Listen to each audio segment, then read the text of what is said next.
Hello, and welcome to another episode of Inside the Indys with me, Tim Farley. Today we are going to be talking about No Peace Underground's Rituals Part 1 and 2 and GCW's Off the Rails, which happened last weekend. So, the first video got around 30 views, which is higher than our median, kind of in the higher of our median. So thank you for tuning in. I hope you enjoyed it as much as I enjoyed doing it, and hopefully you stick around. So let's get into it. Rituals, No Peace Underground Rituals Part 1. The first match was Dark Sheik versus Kaita. They both get chairs to start, but Sheik drops hers and Kaita follows. Sheik hip tossed Kaita onto a chair and drop kicked him onto another. Sheik hit the leg around the neck drop in the corner and goes to the top, but Kaita hurled a chair at her, bringing her down and hit a snap suplex onto a chair for 2. Sheik hit a slingshot leg drop and a slingshot senton in succession, but took too much time for the pin and only got a 2 count. Sheik set up a chair, but Kaita changed the momentum and hit her with a drop toe hold into the chair, and Sheik hits the back of it with her throat. It was pretty nasty. Kaita hit a chin breaker and laid down and kicked up into Dark Sheik's face for 2. Sheik hit a head scissors, then a leapfrog in the corner, and caught Kaita's head between her legs and sent him head first into a chair that was set between the top and second turnbuckles. Kaita hit a variation of the Blue Thunder Bomb for 2. Sheik with an amazing reversal and hit a pump handle driver for 2. Kaita hit a tombstone variation for 2. Sheik with the split and the dick super punch, then hit a sliced bread onto the 2 chairs for the win. Kaita had some good offense and has potential, but Sheik shined, especially with her speed and grace. It was a decent opener. Reading from my notes is so fun. Reading from my notes is so fun. Alright, so MV Young comes out and says John Wayne Murdoch isn't here, but he's here, and makes an open challenge. Funny Bone, who was scheduled to wrestle John Wayne Murdoch, comes out. Funny Bone hit a big boot to MV and they traded chops on the outside. Sonico came out and hit a suicide dive to both MV Young and Funny Bone. Jimmy Lloyd came out and took 2 big lucha-style arm drags from Sonico. This is now a fatal 4-way. MV laid out Sonico with a lariat, floated over onto the apron and delivered a kick to Funny Bone, but not Funny Bone's Funny Bone. Ho ho ho ho, dad joke. Lloyd super kicked MV off the apron, and as Lloyd turned her back around, Sonico hit him with a springboard headbutt. Funny Bone double stomped Sonico on the second rope. Funny Bone with an amazing strike combo to Lloyd. Funny Bone hit a double stomp to MV's back and dove outside onto Lloyd. Funny Bone slid 3 doors into the ring, hurled a chair at MV's head, and then slid 3 chairs into the ring as well. Lloyd stapled dollar bills all over Funny Bone's body and head. Funny Bone returned the favor by stapling an MV Young 8x10 to Lloyd's head, signed it, and super kicked him. MV hit a superplex, rolled through, and hit another suplex to Funny Bone for a 2 count. Sonico poured Legos onto the mat, but MV powerbombed Sonico into a door in the corner. Lloyd hit MV with a Death Valley driver onto the Legos for 2. Funny Bone hit a running knee into a piece of door into Lloyd's face and set up 4 chairs and laid 2 doors across them. Funny Bone then poured tacks onto the doors. Yikes. Tower of Death with Funny Bone superplexing Sonico and Jimmy Lloyd powerbombing Funny Bone through the tacked doors. But MV Young slid in and rolled up Jimmy Lloyd for the heist victory. This match was fast, fun, and full of carnage. I'm really looking forward to MV Young's Polyam Woodstock this weekend, and I was very impressed by Funny Bone. This was the first time I've seen him. He looks like a star. He wrestles like a veteran. He's someone to watch, and I believe he should get more bookings. But if this is the promotion that I have to watch to see him, I have no problem. The main event of Rituals Part 1 was the No Peace Underground Championship match. Champion Eric Ryan of 440 against the Deathmatch Daddy Bear, Pero. Pero put on a dog collar, but Ryan refused by going outside. Ryan came back in and accepted the dog collar stipulation. Pero pulled Ryan in, but Ryan escaped to the outside. Pero pulled Ryan back into the ring and hit 2 body splashes and just tossed Ryan. Outside, Pero slammed Ryan's head off the apron like he was struggling to crack a coconut. Pero smashed a bundle of light tubes onto Ryan's head and went for it again, but Ryan countered by kneeing the second bundle into Pero's midsection. Pero quickly recovered and Gorilla Press slammed Ryan onto the apron and rolled him in to only get a 2 count. Pero caught a crossbody and hit a fallaway slam into the corner. Pero hit a form of a Michinoku driver, but Ryan rolled to the outside. Ryan pulled the chain and sent Pero into the post multiple times before wrapping the chain around Pero's throat and choking him. Ryan whipped Pero with the chain and choked Pero again, and on Pero's back, Ryan headbutted the bear. Ryan set up 2 chairs, but got choke slammed through them by Pero. Pero followed up with a full Nelson slam and a senton, but still couldn't get the job done. Pero hit a big sit-out powerbomb, but again, Eric Ryan kicked out. Ryan pulled Pero off the top rope and sent him through 2 doors, but Pero kicked out. Ryan curb stomped Pero, and Pero put himself halfway over the middle rope. Ryan came running from the other side for another stomp, but Pero moved and hung Ryan over the middle rope, and Ryan tapped. I enjoyed all 3 matches. The main event had good psychology, and I love Pero. I always have since I saw him teaming with Odinson. The show really benefited from being only an hour, as I find it tough to sit through 3 to 4 hours of hardcore or deathmatch wrestling. Overall, Rituals Part 1 gets a 7 out of 10 from moi. Now, going into Part 2. J Videl versus Kaita. Nice chain wrestling to start until they both slapped the taste out of each other's mouths. Jai turned a one-winged angel attempt into an arm drag variation. Jai ran into a chair shot, and Kaita hit the blue thunder bomb variation for 2. Tilt-a-whirl DDT from Jay.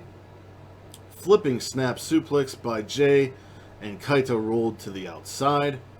Jay reversed an Irish whip, sending Kaita over the guardrail and into chairs. Jay followed up with a running, leaping splash. A super kick by Kaita, and both traded jumping knees. Jay drop kicked a chair into Kaita's face for a 2 count. Kaita low blowed Jai. Inside out sidewalk slam and a leaping flatliner gave Kaita only a 2 count. Kaita powerbombed Jay, through 2 chairs, but Jay kicked out. Low blow by Jay, and he followed with a powerbomb through a door for 2. Jay hit the power bottom bomb for the win, which was similar to a Styles clash. setup.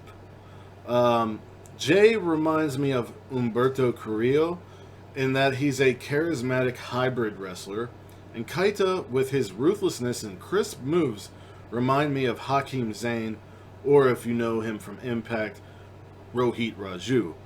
Kaita, like Zayn, may not do all the standard indie moves, but the moves he does look fundamentally sound. It was a very decent opener. And Kaita has potential. These are the first 2 matches I've ever seen of Kaita. First match I've ever seen of J Videl. I wouldn't mind seeing them again. The second match of Rituals Part 2 was 440 member Atticus Cogar against Chris Bay. After their entrances, new champion Pero came down to survey the match. As Bay was distracted by Pero, Atticus attacked from behind. Huge dropkick by Bay for 2. Cogar with an apron DDT. Cogar brought out the skewers that he's known for, but flipped off the crowd and threw them up in the air and out of the ring. Both had chairs, but Cogar set his up and kicked it into Bay's legs. And once Bay was on his knees, Cogar kneed the chair into Bay's face. 2 double lariats and a double dropkick put both men on the mat. Bay, with a jumping European uppercut into the corner, went to the outside and hit an enziguri, then went off the top for a double stomp and missed, but rolled through and hit a spine buster, rolled through and hit a power bomb, but only got a 2 count. Bay went for the ultimate finesser, but Cogar caught him in the ropes and followed with a moonsault to a draped Bay for 2. Bay hit a code red for 2. A couple near falls for Cogar after a released German suplex and a standing moonsault. They both battled on the top rope while there was the 2-chair door set up, and Cogar low-blowed Bay and hit a headlock driver through the door to win. After the match, Cogar went to Pero at the commentary booth, took the title, raised it, and threw it down as Pero stood up and watched angrily. Bay and Cogar put on a pretty good match and had good chemistry. I hate praising a Cogar match, but these two really worked well together.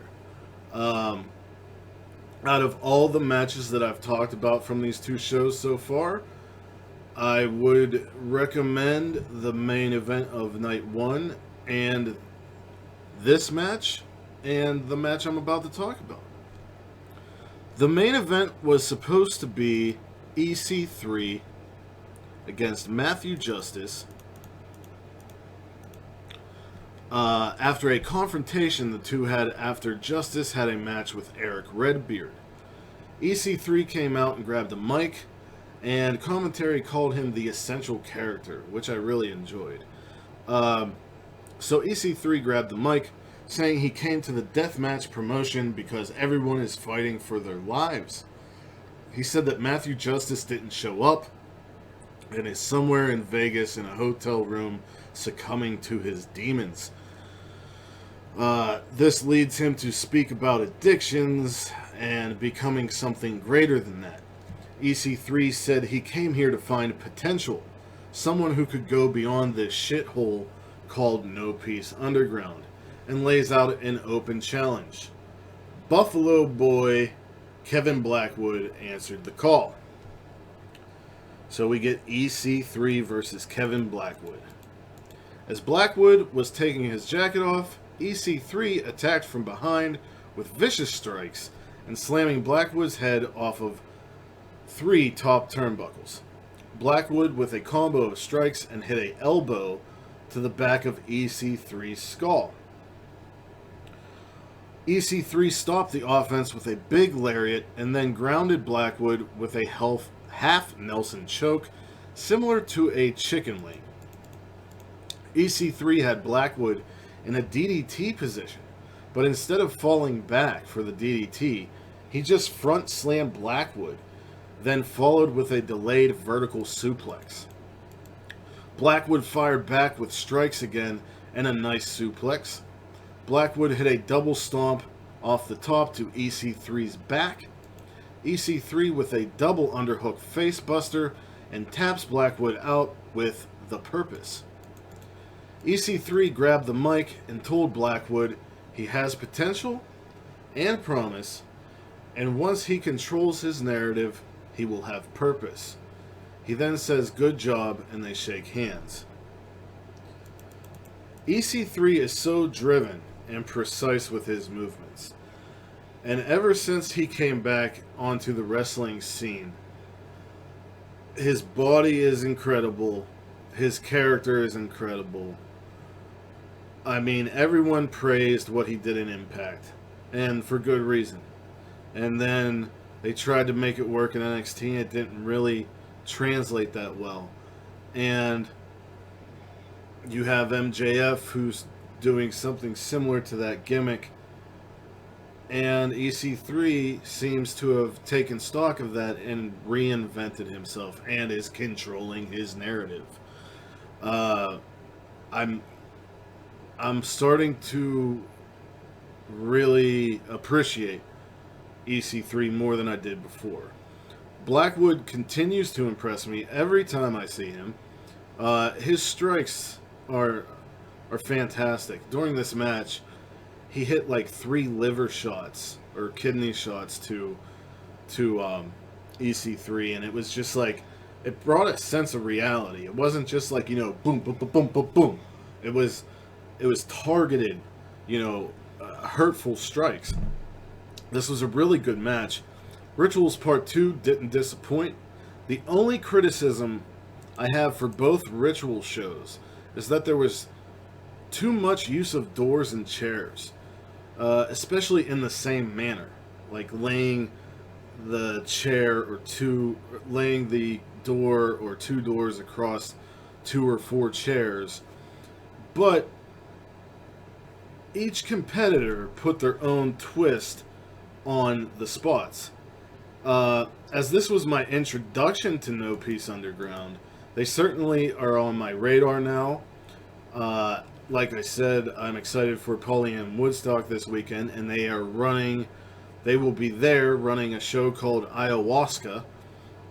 And if you don't know what Ayahuasca is, you could look it up or not. But it's pretty weird stuff.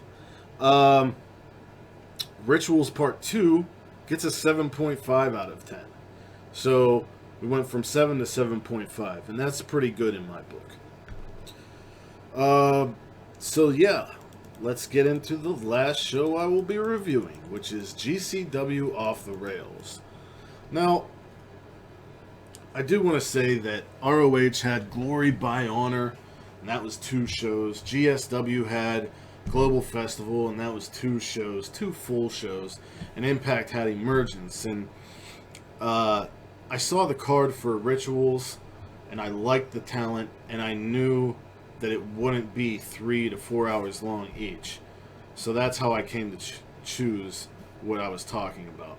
But when I decide to do these shows, and there's a GCW show that weekend, you bet your ass I'll be talking about that GCW show, because I love it. So GCW Off the Rails started with the Scramble match, which was Ninja Mac versus Lucas Riley versus Matt Vandegrift versus Eli Everfly versus Trey Lamar versus the Lucha legend Juventud Guerrero. Juvi took everyone out quick. Ninja Mac and Juvi put on a quick little lucha show with a lot of dodging and flippy stuff. Vandegrift goes on a nice spree, ending with a moonsault to Juvi. Huge crossbody from Lamar to Mac. Juvi schooling these youngins.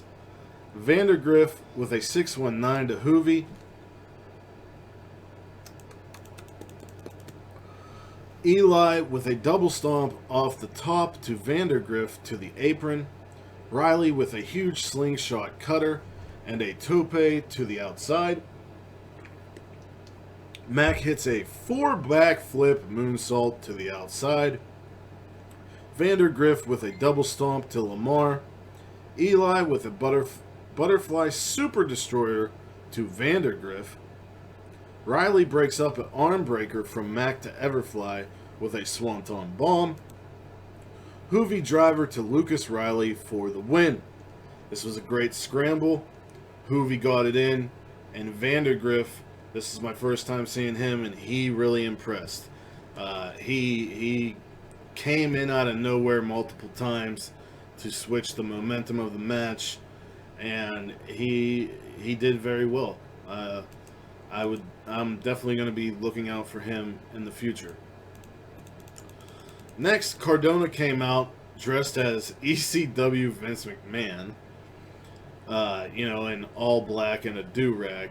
And he cut a promo that got major boos, but you couldn't hear it unless you were in attendance. Cardona challenges some big boy ring crew worker. His name is Sam Stackhouse, and everyone cheers for him. And when I say big boy, I mean big boy, like AC Romero size.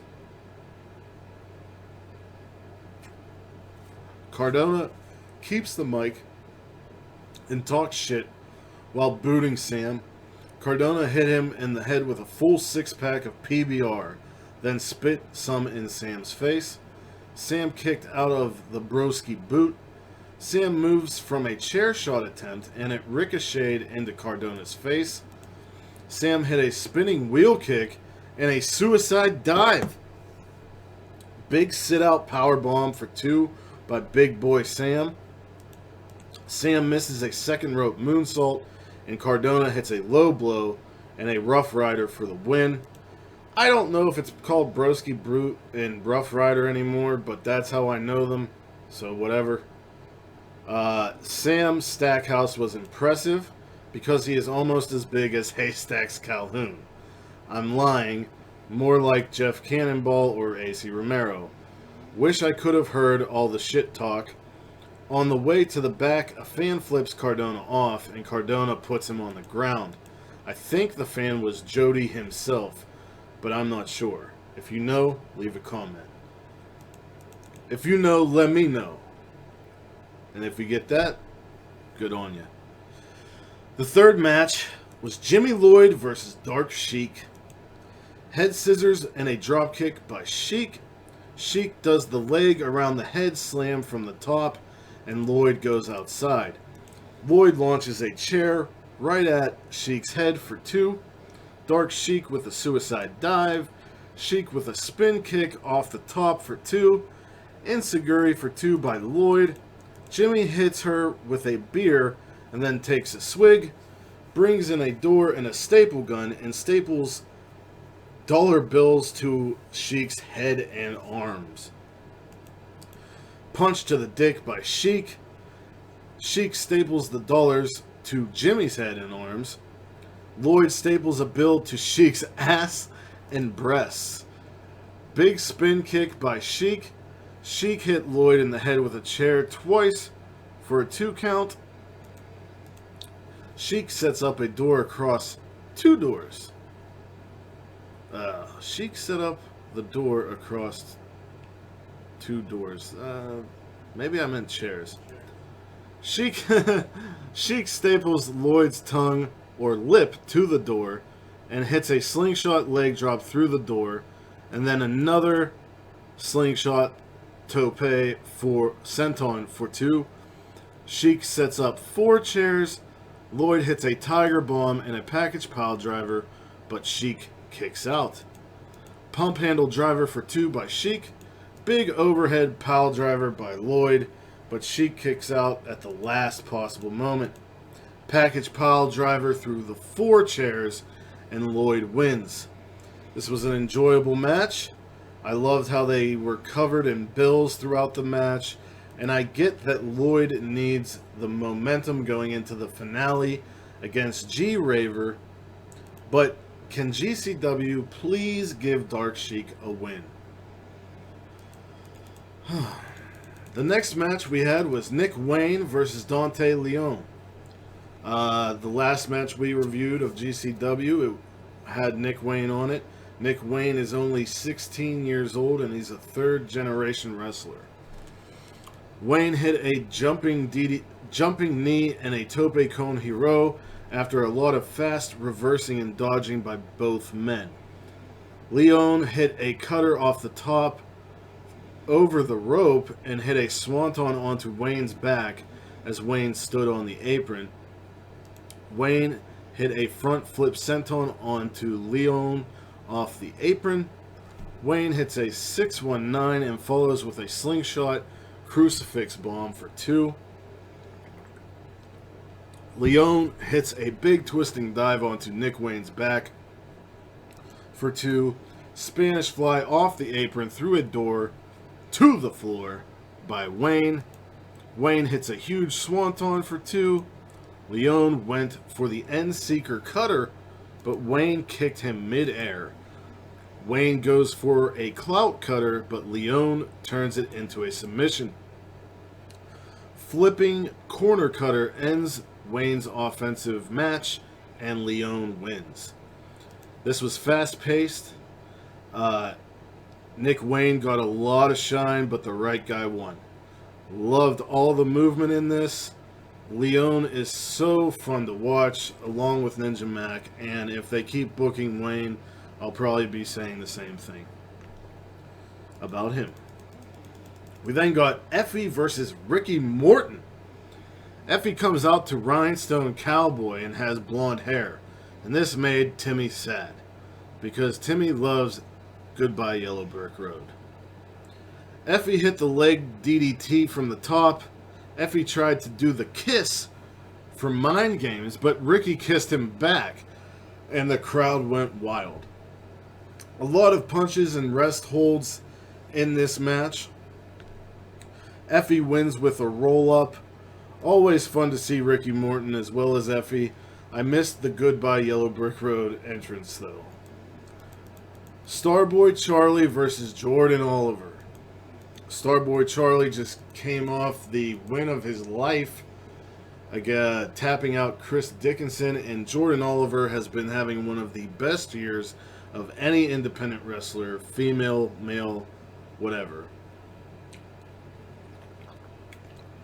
It starts with back and forth chops in the corner till Oliver stomps Charlie out. Oliver caught a standing shooting star into a triangle, but Charlie got to the apron. Big boot from Oliver put Charlie down. Big run around the ring that leads to a penalty kick to the back of Starboy, and Starboy returns the favor. Backdrop on the apron by Oliver. Starboy punches Oliver like 28 times. Oliver puts the boots up when Starboy tries a lion salt. Oliver's suicide dive is stopped by a Kaminguri. Hesitation dropkick for 2 by Starboy. Tope con hero by Starboy. Oliver catches Charlie off the top with a power bomb and then hits a tiger driver for 2.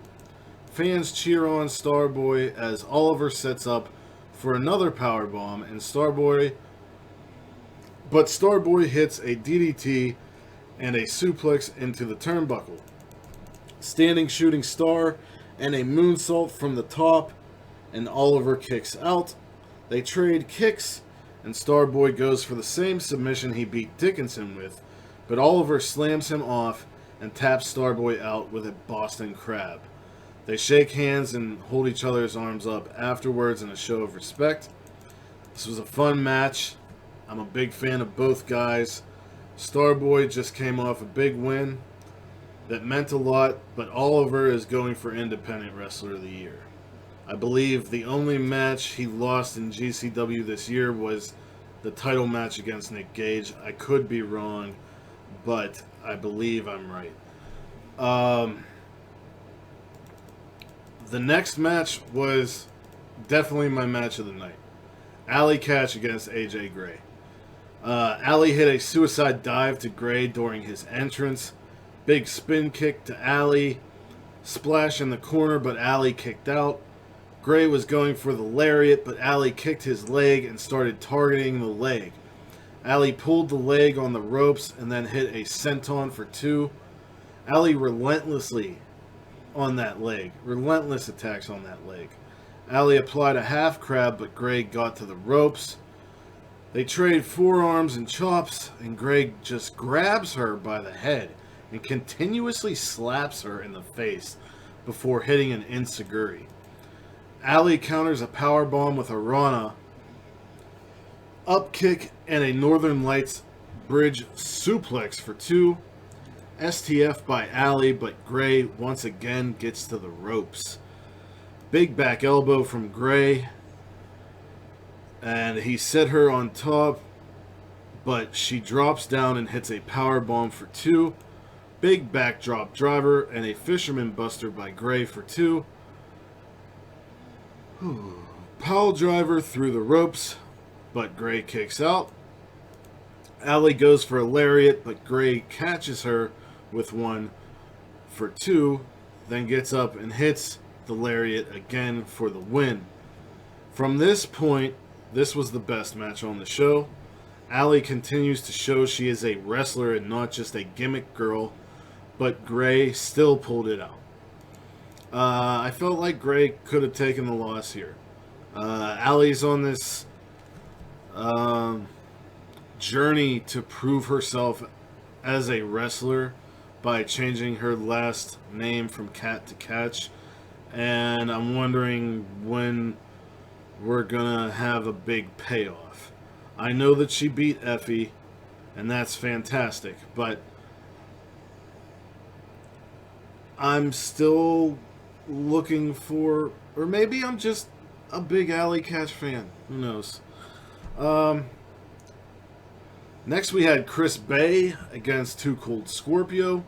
A lot of filling out until Scorpio tossed Bay over his head to get out of a cravat. More reversals and a long headlock until Scorp hits a dropkick after hitting the ropes, and they do it again, and Bay hits 2 dropkicks, then a tope con hero into the crowd. Everybody wants to do a tope con hero, but you can't do it like Kenny Omega or Finn Balor. Okay? Can we get that point across? These shows, man, I feel like there's some moves that I'm just saying constantly. And tope con hero is one of them. Let's get some variety in these shits, huh? Scorpio hits a spinning wheel kick and then launches Bay with a release German suplex for 2. Scorpio hits a twisting splash from the top for 2. Satellite head scissors and an enziguri give Bay a 2 count. Diving forearm from the top from Bay for 2. Double stomp to Scorp's back, and Bay goes up top and hits a huge frog splash for 2. Rolling forearm by Bay. Pele kick to the back of Bay's head, and Scorpio hits a huge moonsault for 2. Bay with a chin breaker and a super kick and a lethal injection, which I found out he calls the ultimate finesser, for the win. They raise each other's arms as the crowd cheers. The match was slow at points, but I give that a pass because Scorpio is a legend and a G. I'm glad Scorpio has been on the Indies putting the younger African Americans over. As in the last episode of Inside the Indies, he put over Willie Mack at VXS Party All the Time. The main event of GCW's Off the Rails was a precursor to the War Games match happening at the Art of War Games. 440 of Ricky Shane Page, Atticus Kogar, and Eric Ryan against MDK Gang, Nick Gage, Mance Warner, and Matthew Justice. Eric and Gage start, and Gage blows a snot rocket on Ryan and hits a spine buster. Justice hits a splash in the corner, and Gage follows with a Vader Bomb elbow drop for 2. Kogar gets in, and Justice puts him down. Warner hits a superplex on Kogar, but RSP hits a splash off the top onto Mance. Snap suplex and standing moonsault on Mance by Kogar for 2. 440 works over old Mancer just wrenching the arm over and over in their corner. 440 like a well-oiled machine. Mance switches places with RSP, and Ryan wrenches RSP's arm over and over, then releases, and Mance hits a DDT. Gage with a spinning neckbreaker to Kogar and a running forearm. Face wash with a chair by Gage to Kogar.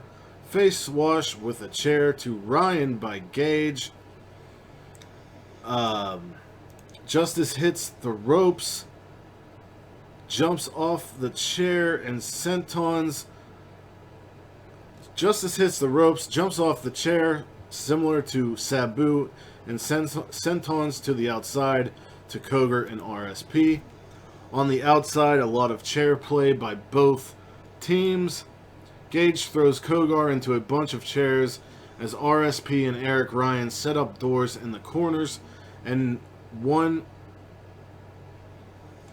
on some chairs. Warner sends RSP into a door as Gage and Kogar sit and trade headbutts. Pile driver off the second rope through a door from Gage to Kogar, but instead of pinning, Gage grabs a sharp piece of the door and consistently stabs Kogar in the head. Kogar puts the skewers in Gage's head, but Gage pulls them right out, but Ryan puts him down with a boot. Him being Gage. Justice and Warner smash a door piece and a chair into RSP, then place a door over RSP. Justice is on top and waits for Warner and Gage to give him light tubes, but Ryan and Kogar hit baseball slides, smashing the light tubes into Warner and Gage. Justice is in between two doors, and Justice goes for a coast. RSP is in between two doors, and Justice goes for a coast-to-coast, but RSP slid out of the ring at the last moment. Chair shots to Justice, and 440 pile on Justice for the win. They continue to beat down on Gage, but Warner comes in with a chair. Justice grabs a chair, then light tubes to Eric Ryan and Kogar as RSP was on the outside watching and yelling. Choke breaker by Gage to Kogar, and then as RSP and Ryan bail, Gage stabbed Kogar repeatedly in the head with a broken light tube. This match was fun as hell. When you have Second Gear Crew and MDK, it's always going to be fun. RSP is a fantastic heel. 440 are fantastic heels. This was just really, really fun. My overall thoughts on GCW Off the Rails is that it was a fun show with a lot of cool matchups. Standout matches were Alley Catch versus AJ Gray, Starboy versus Jordan Oliver in the main event of 440 against MDK Gang. Off the Rails gets an 8 out of 10 from this guy. So, if you've watched the first episode of Inside the Indys and you watched this episode, thank you. Make sure to hit the like button, the subscribe button, so you don't miss anything from myself or John of Armbar Audio. And leave me a comment of what independent promotions you would like me to talk about. I'd appreciate it. There's so many out there, and there's so many wrestlers going all different types of places that it's hard to choose what shows to talk about sometimes. I was going to review Beyond American Rana, but unfortunately, due to Hurricane Henry, they had to cancel the show, which is just heartbreaking, because American Rana is something independent fans look forward to every year, and that sucks. But I hope to see you again the next time I decide to do this. Like I said, It all depends on schedules and what is happening that's important in wrestling. Because I did allude to strong stylings, which should be coming up after New Japan's Wrestle Grand Slam events. Once again, I'm Tim Farley of Armbar Audio. Thank you for joining me. You have a great one.